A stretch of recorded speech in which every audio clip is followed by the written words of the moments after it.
घटना आहे शहापूरमधील RS Damani English medium स्कूलमध्ये घडलेल्या एका शरमनाक आणि संतापजनक घटनेने संपूर्ण समाजाला हादरवलं.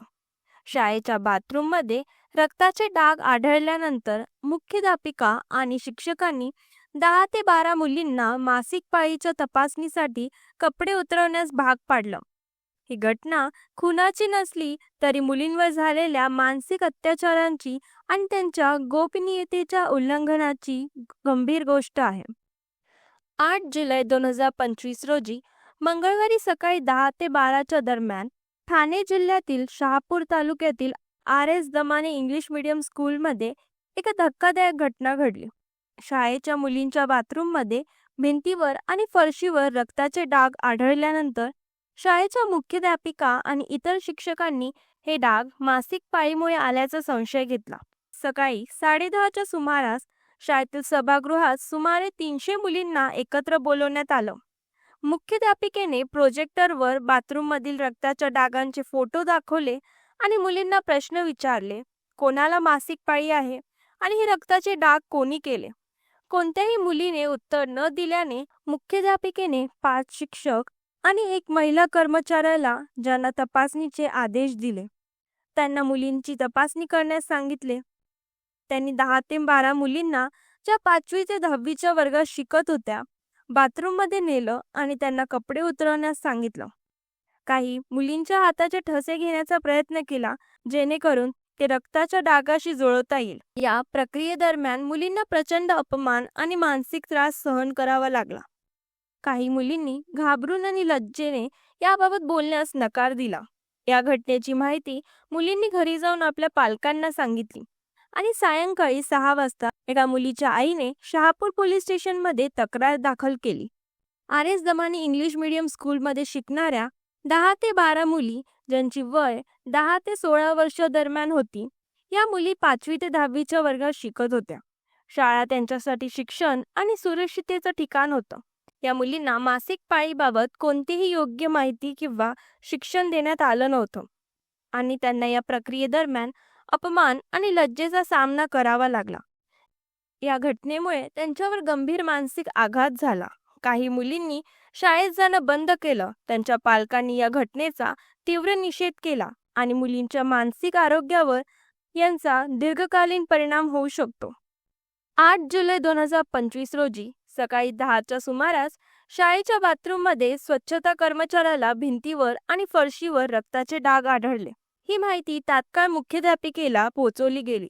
त्यांनी हे डाग मासिक पाळीमुळे आल्याचा संशय घेतला आणि कोणतीही संवेदनशीलता न दाखवता तपासणीचा निर्णय घेतला. सकाळी 10:30 वाजता शाळेच्या सभागृहात 300हून अधिक मुलींना एकत्र बोलवण्यात आलं.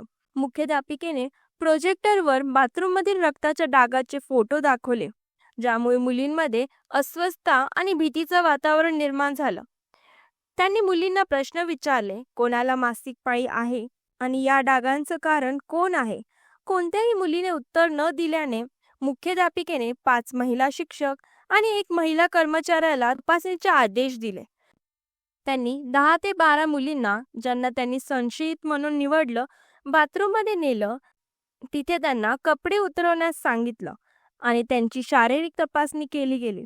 काही मुलींच्या हाताचे ठसे घेण्याचा प्रयत्न केला जेणेकरून ते रक्ताच्या डागाशी जुळवता येईल.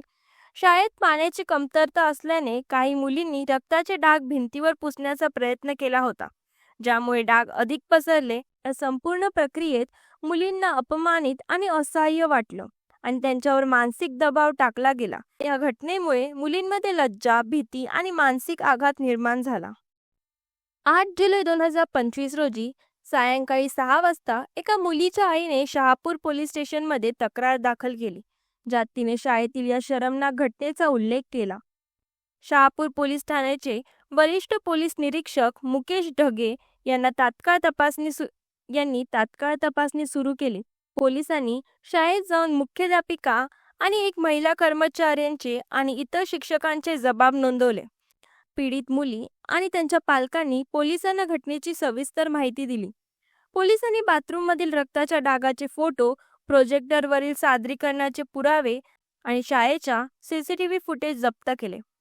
9 जुलै 2025 रोजी सकाळी 11 वाजता पोलिसांनी मुख्याध्यापिका आणि एका महिला कर्मचाऱ्याला अटक केली. त्याच दिवशी दुपारी 4 शिक्षक आणि ट्रस्टींनाही हिरासतात घेण्यात आलं. भारतीय दंड संहितेचे कलम 351(2) मानसिक छळ, 354 महिलेच्या सन्मानाला धक्का लावणे आणि बाल संरक्षण कायद्याअंतर्गत गुन्हा दाखल केला आहे. 9 जुलै 2025 रोजी मुख्याध्यापिका, एक महिला कर्मचारी आणि 4 शिक्षक आणि 2 ट्रस्टींना शहापूर न्यायालयात हजर करण्यात आलं आणि त्यांना पोलीस कोठडी सुनावण्यात आली. 10 जुलै 2025 रोजी त्यांना पुन्हा न्यायालयात हजर करण्यात आलं आणि तपास पूर्ण होईपर्यंत त्यांची कोठडी वाढवण्यात आली. या घटनेने शहापूर, ठाणे आणि संपूर्ण महाराष्ट्रात प्रचंड खळबळ माजली. 9 जुलै रोजी सकाळी शेकडो पालकांनी शाळेत धाव घेतली आणि मुख्याध्यापिकेला घेराव घालून तीव्र आंदोलन केलं. त्यांनी शाळेच्या प्रशासनाविरुद्ध जोरदार निषेध व्यक्त केला आणि कठोर कारवाईची मागणी केली. सोशल मीडियावर या प्रकरणाची तीव्र चर्चा झाली आणि अनेकांनी मुलींच्या गोपनीयतेच्या उल्लंघनावर आणि शाळेच्या असंवेदनशील वर्तनावर प्रश्नचिन्ह उपस्थित केले आहे. सामाजिक कार्यकर्त्यांनी आणि महिला हक्क संघटनांनी या घटनेचा तीव्र निषेध केला आहे आणि शाळांमध्ये मुलीच्या सुरक्षिततेसाठी कठोर नियम लागू करण्याची मागणी केली आहे. काहींनी या घटनेला शिक्षण व्यवस्थेतील क्रूरता असं संबोधलं, तर काहींनी मासिक पाळीबाबत समाजातील चुकीच्या समजुतीवर टीका केली आहे. ही गोष्ट तुम्हाला कशी वाटली खाली कमेंट्समध्ये नक्की सांगा आणि हा व्हिडिओ आवडला असेल तर लाईक आणि सबस्क्राईब करायला विसरू नका. पुन्हा भेटूया एका नव्या गोष्टीसोबत.